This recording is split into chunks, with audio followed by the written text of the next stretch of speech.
The journalist from Golden State Living had just asked me about the kitchen cabinets, the ones my late husband Frank and I had built with our own two hands. I felt a swell of pride, ready to share the story of our shop, of our legacy. Before I could even speak, my daughter Madison grabbed my arm, her fingers digging into my skin like little talons. Her smile was a perfect bright mask for the public, but it didn't reach her eyes. She pulled me into the pantry, the door swinging shut behind us, plunging us into a sudden, tense silence. "Are you trying to ruin this for me?" she hissed, her voice a low, furious whisper. "The magazine, the sponsorships, my entire brand. It's all on the line today." I was speechless. Ruin it? I was her mother. "Your whole built it with our hands story," she said, her words dripping with contempt, "is a liability. It's not the story people want to hear." She leaned in closer, and the look in her eyes was one I had never seen before, a complete chilling emptiness. "For this to work," she said, each word a perfectly polished stone of cruelty, "the best thing you could be is invisible." Invisible. After a lifetime of making sure she was seen, my daughter had just wished me away. But that moment of pure, cold cruelty wasn't a sudden break. It was just the final, shattering crack in a foundation that had been crumbling for years. To understand how we got there, you have to go back 1 week, to the day the magazine called. It all started a week earlier, with a phone call that sounded like a winning lottery ticket. I was in my kitchen, wiping down the old maple countertops, the first ones Frank and I ever built together, when my phone buzzed. It was Madison, and her voice was a full octave higher than usual, crackling with an energy I hadn't heard since she was a kid on Christmas morning. "Mom, you are not going to believe this. Golden State Living. They want to do a full feature spread. Me, the house, the whole lifestyle. It's a 6-page exclusive on effortless elegance. This is it, Mom. This is the one that puts my brand on the map." Her brand. That was the word she used for everything these days. It wasn't her life, her family, or her home. It was her brand. An online mirage of perfect place settings and color-coordinated bookshelves, all sponsored by companies selling face cream and organic dog food. I tried to feel the pure joy for her, I really did. A mother is supposed to, but my joy was tangled up with a quiet, creeping unease. Frank and I had built a business, a real tangible thing with sawdust on the floor and calluses on our hands. Madison was building an aesthetic. She came over the next afternoon, a whirlwind of nervous energy, clutching an iPad and a vanilla latte that probably cost more than my lunch. "Okay," she said, not even sitting down. "We need to strategize." She paced my living room, the one filled with furniture Frank had built, pieces she now referred to as a bit too rustic. "The magazine wants authenticity," she said without a hint of irony. "So we need to manage the narrative, control the visuals." That's when she handed me the printout. It was a single sheet of crisp white paper, the kind that feels cold and impersonal. At the top, in a sleek, soulless font, it read, "Photoshoot Guidelines, Eleanor." It was a list of instructions for me, her own mother. There were bullet points. Do not discuss the financial origins of the business. Refer to it only as a family passion project. Another one read, "Wardrobe, please stick to neutral tones, cream, beige, or dove gray. No loud patterns or handmade items." The one that really got me, the one that felt like a tiny, sharp jab to the ribs, was the last one. "Anecdotes. Please keep personal stories brief and focused on Madison's creative vision for the home." My hands, which knew the familiar weight of a hammer and the fine grain of cherry wood, suddenly felt clumsy holding that piece of paper. It felt like a legal document, a cease and desist order against my own life story. I placed it on the coffee table, the one Frank made from a fallen oak tree after that big storm in '98. I didn't say anything. What was there to say? Hoping to find some common ground, to remind her of the foundation beneath her curated life, I pulled out the old photo albums. Their leather covers were soft and worn, and they smelled faintly of cedar from the chest where I kept them. "I thought maybe we could have one of these out," I said, my voice softer than I intended. "The one from when we first opened the shop." I opened it to a picture of Frank and me, young and covered in sawdust, grinning like fools in front of our first big commission. Behind us, a tiny Madison, no older than 5, was making a mess with a pile of wood shavings. Real joy, real life. Madison glanced at it, her lip curling just slightly. "Oh, Mom, no, it's clutter." She waved a dismissive hand. It doesn't fit the minimalist narrative. It's just too dusty. Dusty. She had called our history dusty. She left soon after, off to a consultation for the perfect minimalist floral arrangement. The silence she left behind was louder than her chatter. I walked over to the mantel, past the photos of her college graduation that I'd paid for, past the wedding portrait from the wedding I'd hosted. I picked up a small, intricately carved wooden box. It was a puzzle box, made of interlocking pieces of walnut and bird's eye maple. Frank had made it for me for our 20th anniversary. It wasn't flashy or expensive, just perfect. It was the physical proof of a life built with love and skill. I opened it. Inside, nestled on a bed of faded velvet, was a lock of Madison's baby-fine hair, a dried wildflower from our first home, and the small tarnished key to our original workshop. This was my brand. This was my legacy. It wasn't an aesthetic. It was the truth. I stood there for a long time, the little box feeling heavy in my hands. I thought about the America Frank and I had believed in, the one where you worked hard, you built something real, and you took pride in it. You didn't hide it. You didn't sand down the edges of your own story until it was a smooth, featureless, marketable product.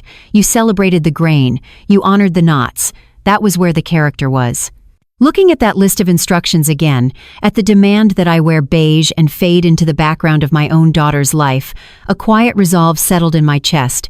It wasn't anger, not yet. It was a feeling of profound, unshakable clarity. My story was not a liability. My work was not clutter. And I would not be invisible. I decided right then that I would go to that photo shoot. But I wouldn't be wearing beige. I would be wearing the truth. Wearing the truth meant remembering what the truth was, and for me, the truth always lived in the same place. I left the main house, crossing the 10 feet of concrete that felt like a mile, and slid open the heavy wooden door to the garage. But we never called it a garage. It was, and always would be, the workshop. The air inside was different. It was thick with the history of 1,000 projects, a rich layered scent of cedar shavings, linseed oil, and the faint ghost of Frank's black coffee. Sunlight cut through the dusty air in long golden beams, illuminating the silent machines like monuments in a forgotten temple. Everything was in its place. The hand planes were arranged by size, their steel edges gleaming. The chisels were nested in their worn leather roll. On a hook by the door, Frank's old canvas apron still hung, faded and stained with the honest marks of 1,000 hours of labor. I ran my hand over it, feeling the softened, familiar texture. It was like a handshake across time. My eyes fell on the rocking chair in the center of the room. It was the last thing we'd started together. Carved from a single piece of black walnut, the lines were clean and strong, classic shaker design. It was sanded, assembled, but still waiting for its final finish. Unfinished business. I traced the smooth, elegant curve of an armrest. Frank always said that the soul of a piece was in the things you couldn't see, the perfect joinery, the hours of sanding, the patient application of the finish. He believed that character was built in the quiet, unseen moments of hard work. A lesson, I realized with a pang in my chest, that had been completely lost on our daughter. Standing there, in that profound silence, the memories were so loud they almost echoed. The workshop suddenly wasn't empty anymore. It was filled with the high whine of the table saw, the rhythmic scrape of a hand plane, and Frank's low, rumbling laugh. I was back 20 years ago, on a bright Saturday afternoon. Frank was wrestling a huge slab of maple onto the workbench, his face beaded with sweat and concentration. I was sketching out a design for a new commission, and a younger Madison, probably about to head off to college, was complaining about how we never went on fancy vacations like her friends' parents. Their dads are all lawyers and stockbrokers, she'd said, leaning against a stack of lumber. They have a condo in Florida. Frank had stopped his work, wiping his brow with the back of a dusty hand. He looked at me, then at the beautiful, intricate cabinetry we were building. "Your friends' dads," he said, his voice gentle but firm. "They move numbers around on a screen. We do this." He knocked his knuckles on the solid wood. "This is real. We're building a business with our hands, Ellie. For us. For a legacy. It might not be a condo in Florida, but it's ours. And it's built to last." He'd caught my eye then, a serious, loving look that I remembered as clearly as if it were yesterday. "Promise me you'll always protect it," he'd said. "From anything. Or anyone." The memory faded, leaving me alone again in the quiet, sunlit dust. I promised him I would, and here was our own daughter, the person our legacy was meant for, treating it like a dirty little secret. She wanted the fruits of our labor, the beautiful house, the financial freedom, but she was ashamed of the labor itself, ashamed of the sawdust, ashamed of us. Frank wasn't just a craftsman. He was the smartest, most meticulous man I had ever known. He believed in hard work, but he didn't believe in being a fool. He'd seen too many family businesses crumble in the second generation, wrecked by entitlement or neglect. You hope for the best, he used to say, but you build for the worst. That thought propelled me to the back of the workshop, to the one thing that wasn't made of wood. It was a heavy, fireproof filing cabinet, gray and imposing, tucked away in an alcove. It felt cold to the touch. I pulled a small, old-fashioned key from my pocket, the one I kept in Frank's puzzle box, and unlocked the top drawer. The drawer slid open with a heavy, well-oiled whisper. Inside, there were no dusty photo albums or sentimental trinkets.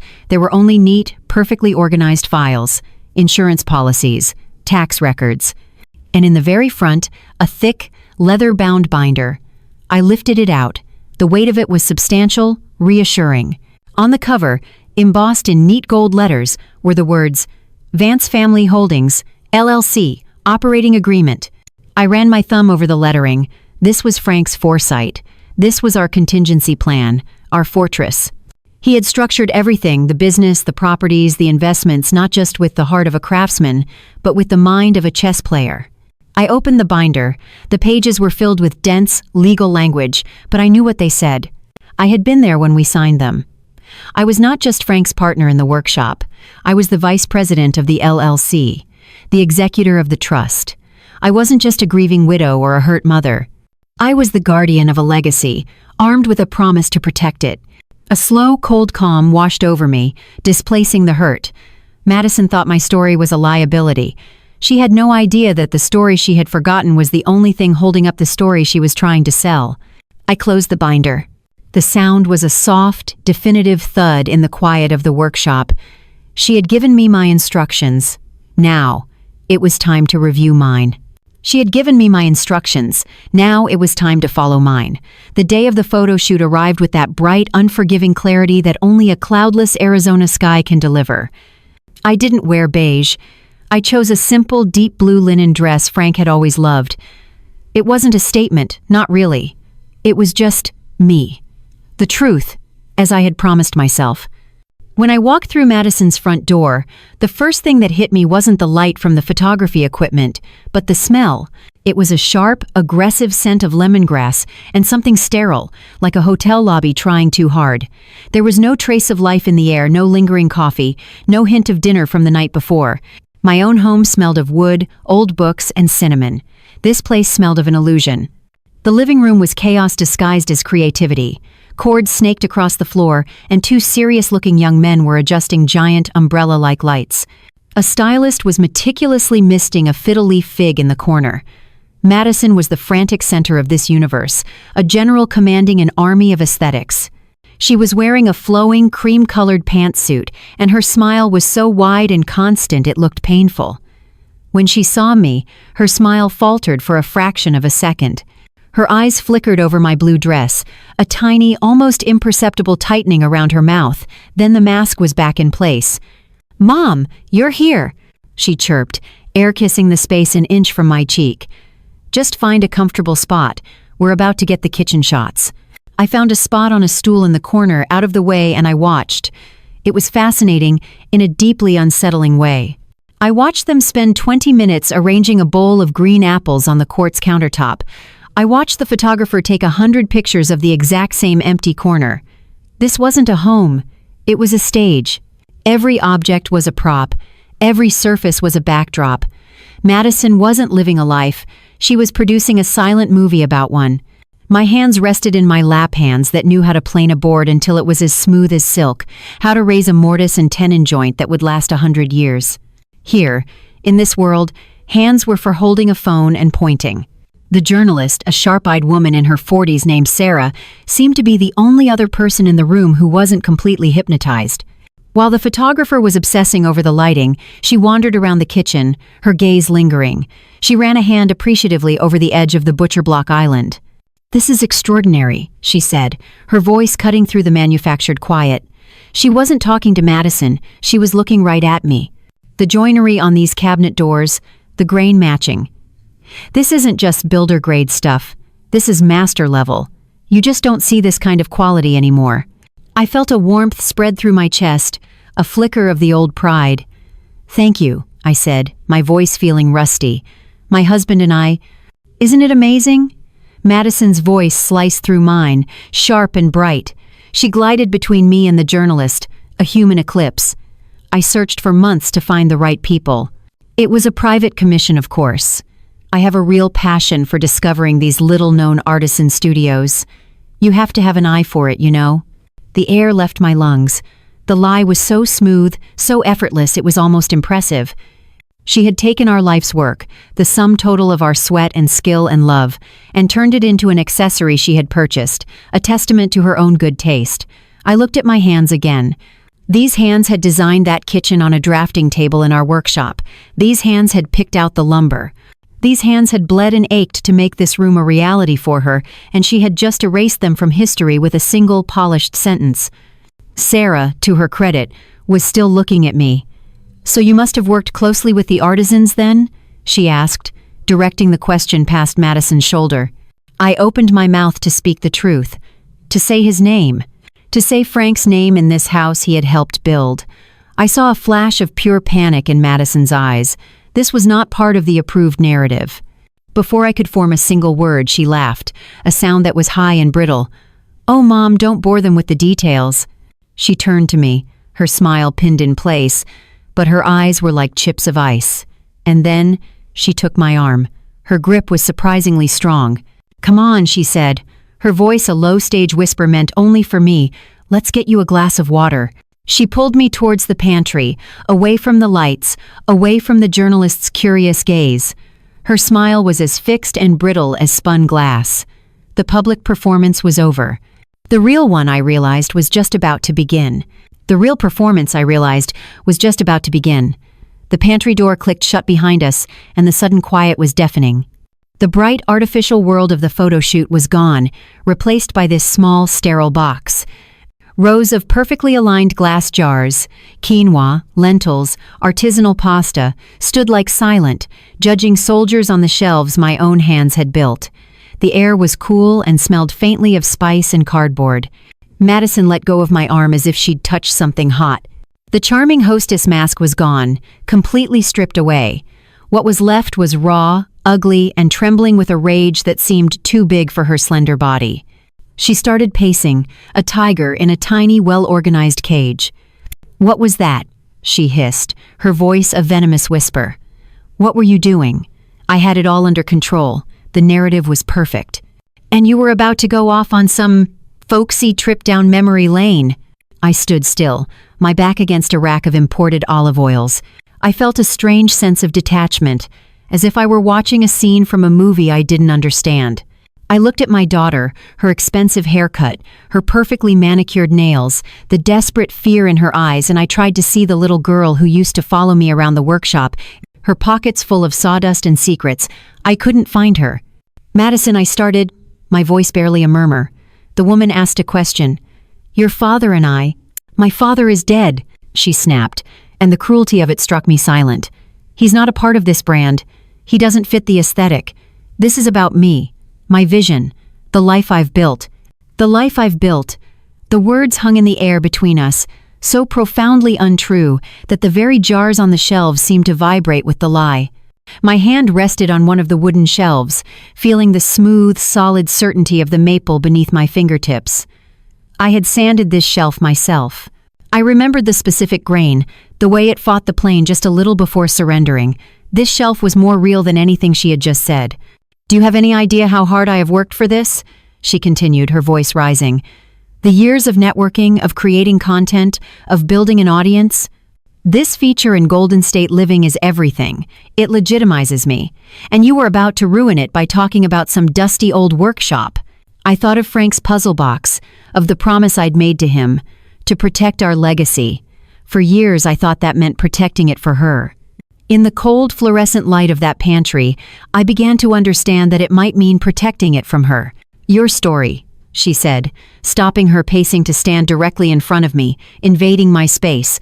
"Your whole built it with our hands story is a liability." The word hung there. Liability. A word from a balance sheet. A word used to describe a debt, a risk, a weakness.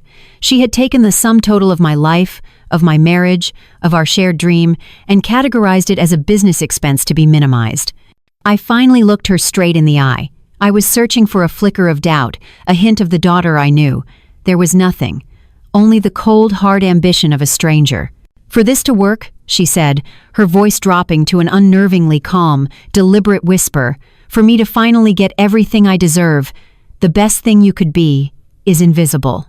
And there it was, the truth. Not the truth of the wood or the work or the love, but her truth. In her perfectly curated world, I was the flaw, the smudge on the lens, the ghost of a past she was desperate to Photoshop out of existence. Something inside me didn't break. It froze. The hurt was so immense, so absolute, that it transformed into something else entirely. It became a piece of ice in my chest, a point of perfect, terrible clarity. The grief for the daughter I had lost was immediate and profound, but underneath it, something new and hard was forming.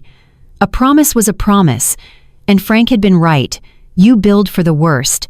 I didn't cry. I didn't argue. There was nothing left to say.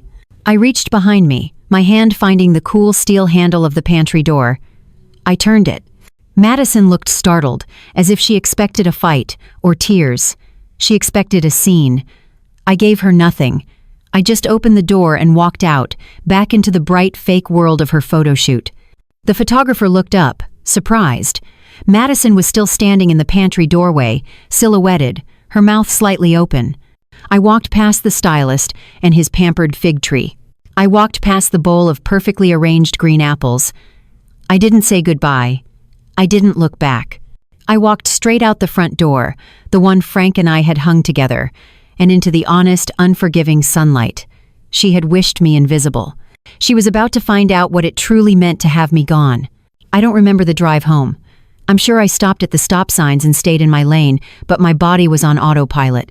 My mind was a still, quiet lake where a stone had been dropped, and I was just watching the ripples spread out in perfect, silent circles. The word echoed, invisible. You don't ask someone you love to become invisible.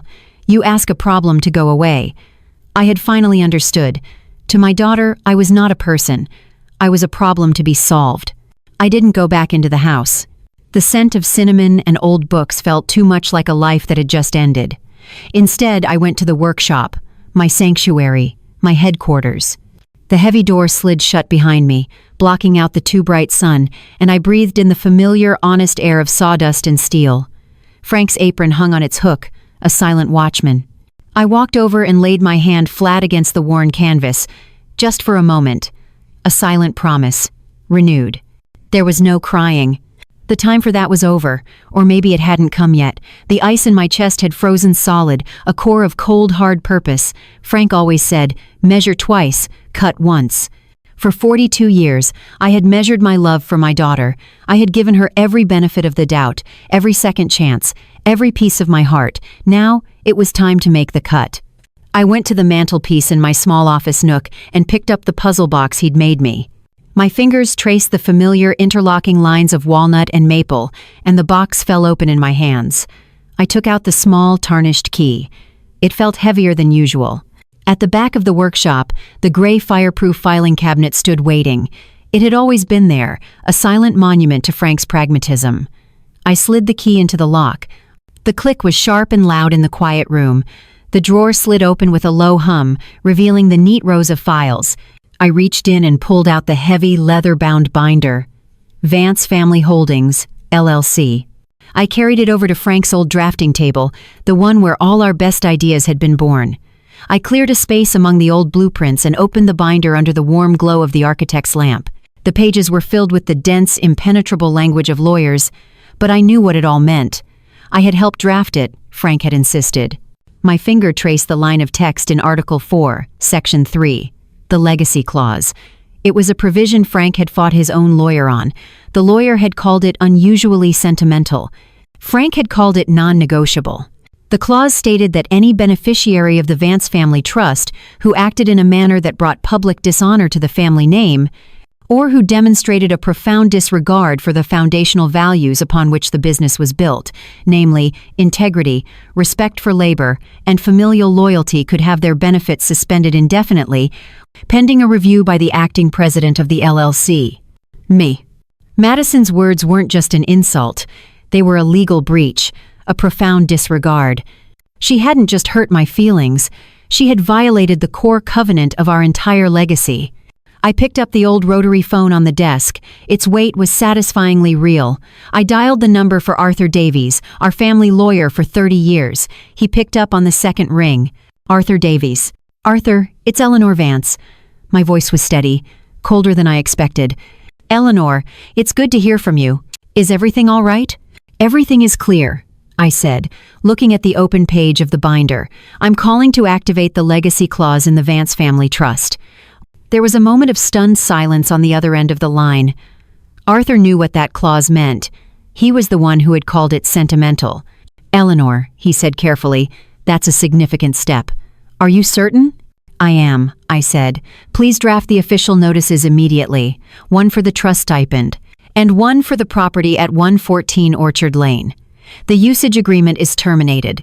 30 days. Another silence, longer this time. Then, his voice was all business. Understood, Eleanor. I'll have the notices sent by courier and email by morning. Thank you, Arthur, I said, and hung up. One cut. I found the number for the property management company we kept on retainer. A cheerful young woman answered. I explained calmly and clearly that a property held by our LLC would soon be vacated and would need to be inspected, cleaned, and listed for lease. I gave her the address. We discussed the terms. I answered her questions. It was a simple, professional conversation, the kind I had had 1,000 times running the business. When I hung up the phone for the second time, the silence that filled the workshop was different.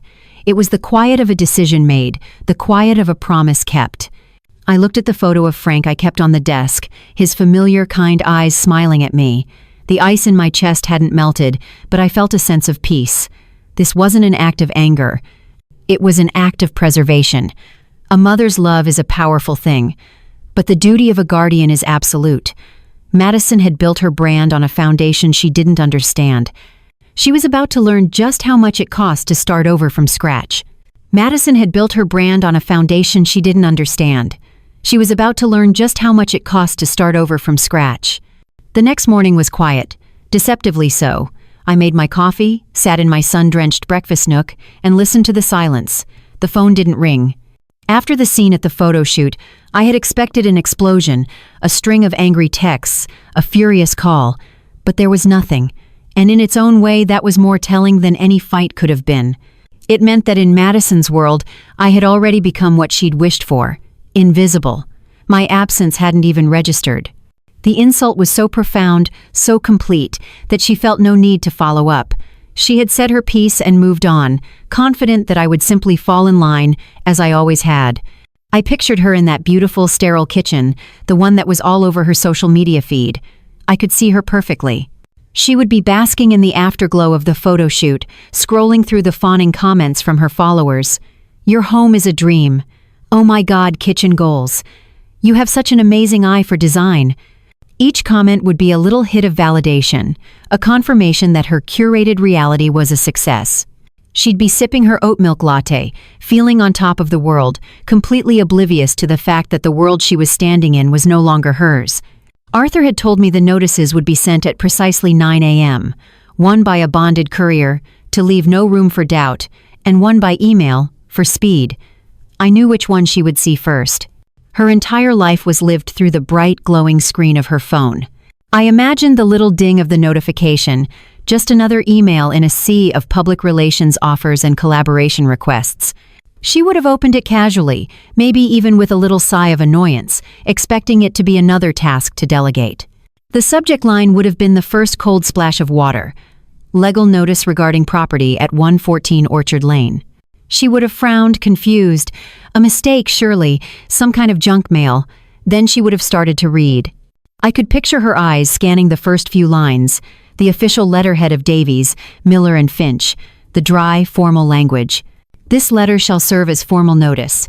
Her posture would have shifted, a subtle stiffening of her spine as the casual annoyance gave way to a flicker of alarm. And then she would have reached the first paragraph. I knew the wording by heart. Frank and I had gone over it with Arthur years ago.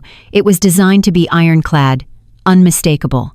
Per the terms of the Vance Family Holdings, LLC Usage Agreement, executed on June 12, 2010, this letter hereby serves as official notification of the termination of said agreement. The current occupants, Madison and Robert Miller, have 30 days from the date of this notice to vacate the premises located at 114 Orchard Lane. I imagined the phone slipping slightly in her hand. The words wouldn't compute at first. Vacate? Terminate? It was a language that didn't exist in her world of aesthetics and engagement metrics. It was the language of consequences, the language of reality. And then, as the shock began to settle, her eyes would have scanned down to the second paragraph, the one Arthur had called the kill shot. Furthermore, pursuant to Article 4, Section 3 of the Vance Family Trust, henceforth known as the Legacy Clauses, this notice shall also confirm the immediate and indefinite suspension of the monthly brand ambassador stipend. The suspension is enacted due to a flagrant violation of the Trust's Family Honor Covenant, as determined by the acting president of the LLC. That's when the illusion would have shattered completely. The house wasn't just a house, it was a revocable privilege. The money wasn't an allowance, it was a conditional stipend. The entire effortless life she had presented to the world, the very foundation of her brand, was a structure owned and controlled by the one person she had just deemed a liability. I pictured the color draining from her face, her knuckles white as she gripped the phone. The beautiful sun-drenched kitchen would suddenly feel like a borrowed movie set. The custom cabinets would no longer look like a testament to her good taste, but a reminder of a history she had tried to erase. The life she thought she had built was in fact just a long-term loan. And the loan had just been called in. I took a slow sip of my coffee. It tasted rich and dark. I didn't feel joy. I didn't feel triumphant. I felt a deep, gut-wrenching sadness for the daughter who had forced my hand. But beneath the sadness was the solid, unshakable bedrock of resolve. A promise had been made to a dying man. A legacy had to be protected. The silence from her end was over. I knew, with absolute certainty, that my phone was about to ring, and I was ready to answer. The phone didn't ring. Instead, 10 minutes later, I heard the sound of a car taking my corner way too fast, the squeal of tires on asphalt, and then a car door slamming with enough force to rattle the windows. The silence was over. The doorbell didn't chime. It was a long, frantic, angry buzz, as if she were trying to press it straight through the wall. I took a deep breath, smoothed the front of my apron, and went to answer it. She was a wreck. The perfectly composed influencer was gone. Her face was blotchy and tear-streaked. Her expensive silk blouse was rumpled, and her hair was a mess. She was clutching her phone in her hand like a weapon, the screen glowing with the email from Arthur's firm. "How could you?" she shrieked, pushing past me into the entryway. There was no greeting, no preamble, just raw, undiluted rage.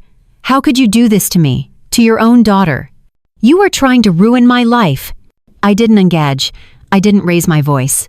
Arguing with a hurricane is a fool's errand. I simply closed the door behind her and said, "We can talk about this in the dining room, Madison."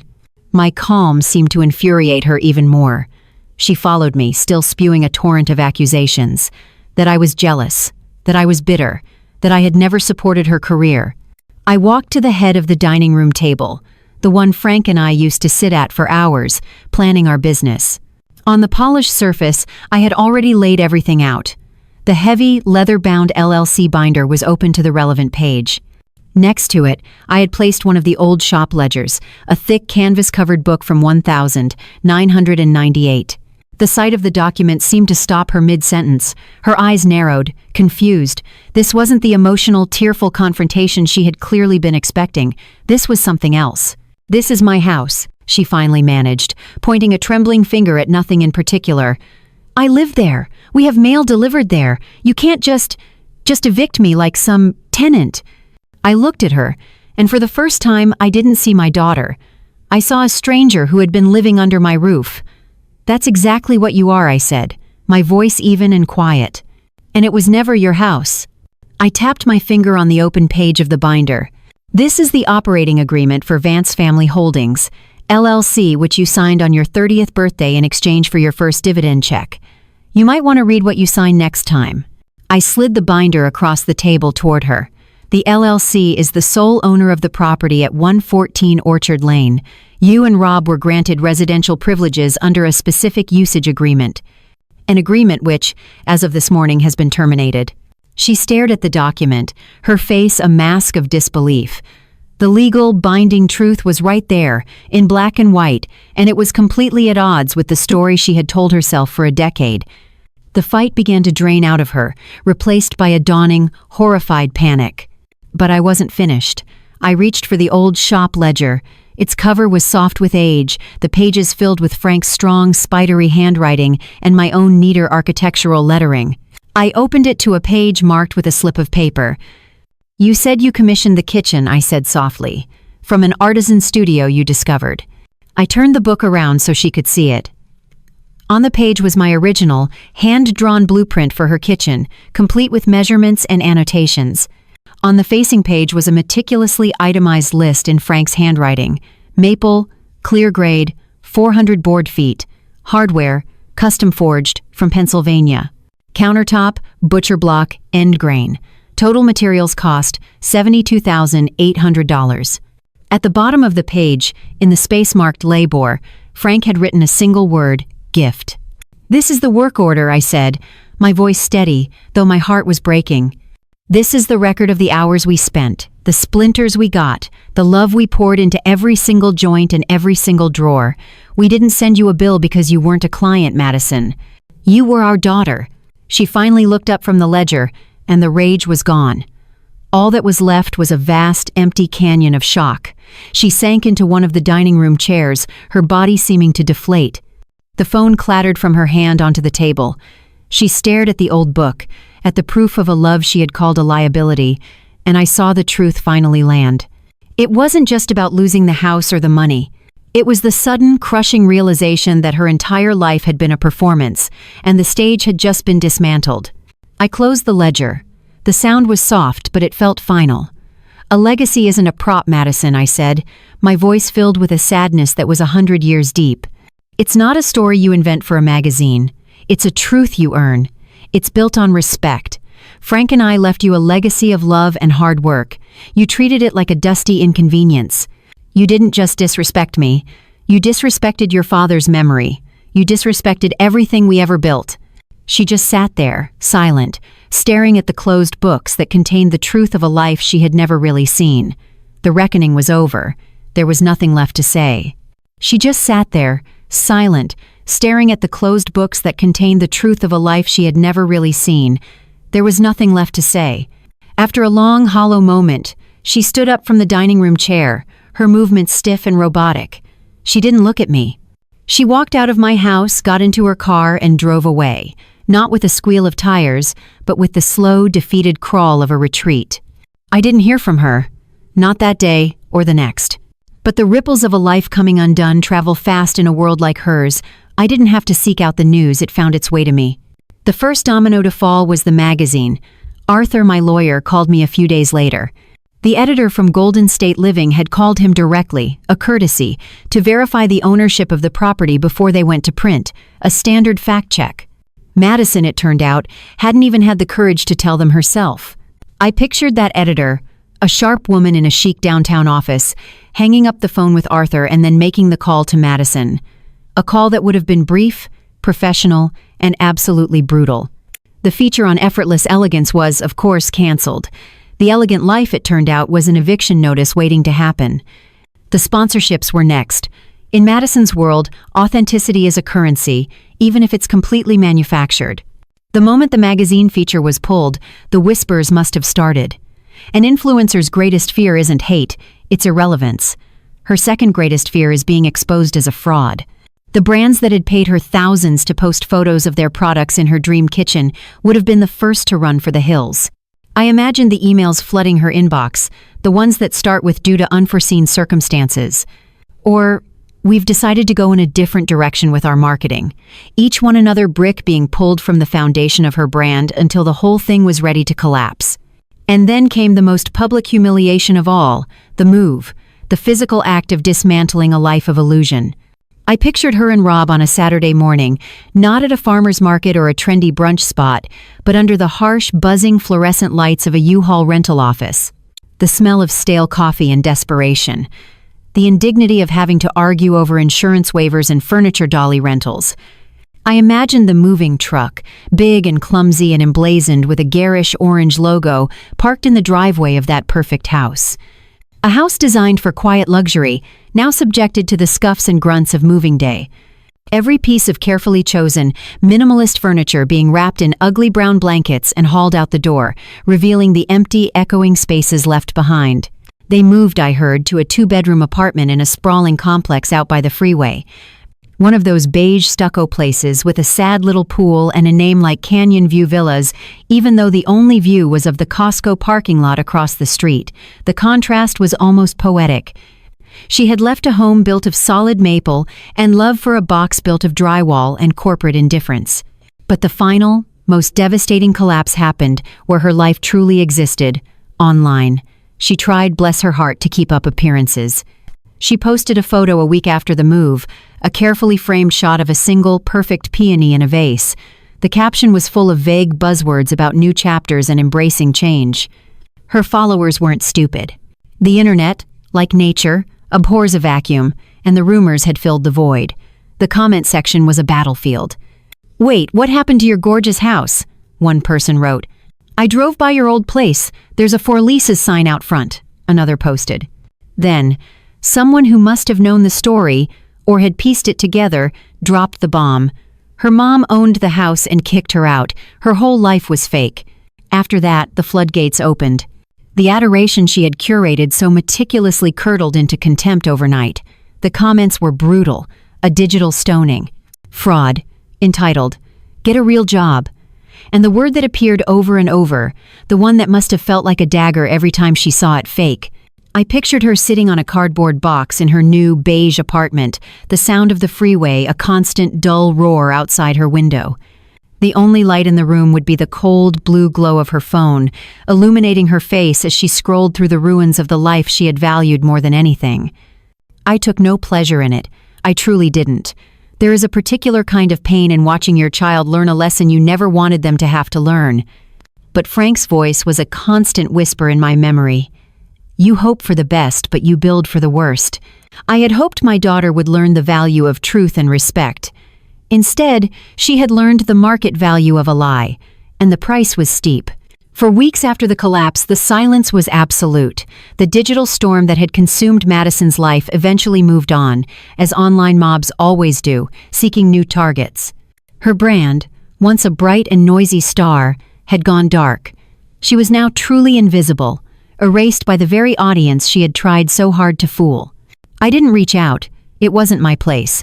A lesson cannot be taught by the person who assigned it. It must be learned in the quiet solitude of the aftermath. I grieved for the daughter I had, in a sense, lost twice, first to a hollow ambition, and then to a necessary consequence. But my own life began to fill the spaces that worry and disappointment had occupied for so long. I spent more time in the workshop, the scent of cedar and the feel of a sharp plane in my hands a comforting balm. I started sketching out ideas for new projects, not for commissions, but for myself. For the first time in years, I was building for my own joy. Then, about 3 months after the eviction, a letter arrived. It wasn't a bill or junk mail. It was a simple cream-colored envelope, my name and address written in a blocky, unfamiliar hand. I recognized it as Rob's. My heart did a little flip. I opened it with a sense of dread, half expecting a plea, an accusation, or a demand. But it was none of those things. I sat at my kitchen table, the one Frank and I had eaten 1,000 breakfasts at, and read the words he had written. "Eleanor," it began, "I'm writing this because I feel like I owe you an explanation. Not an excuse, but an explanation. I'm not asking for anything. After what happened, we have no right to ask for anything. But I felt you deserved to know." He wrote that he'd found a job. Not in marketing or sales, his usual field. The market was tough, and their finances were a wreck. He'd taken a job with a framing crew on a new housing development. Honest work, he called it. He described his days in simple, unadorned detail: the 5 a.m. wake-ups, the weight of the nail gun in his hand, the smell of fresh-cut pine and the Arizona dust. He wrote about the satisfying ache in his shoulders at the end of the day, the kind of tired that comes from having built something real. "My hands are a mess," he wrote. "They're calloused and have splinters I can't even see. The other day, I was helping hoist a main roof beam into place, and the foreman was showing me how to read the markings on the truss, and it just hit me. This is what your husband did. He didn't just make pretty furniture. He built things. Real things that keep people safe and warm. Things that last." I told Maddie about it that night. I looked at my hands and I said to her, "I get it now." I think it was the first time in months she really looked at me. Not as a failure or a disappointment, but as something else. Then he wrote about Madison. He said the frantic, buzzing energy was gone. She was quiet now.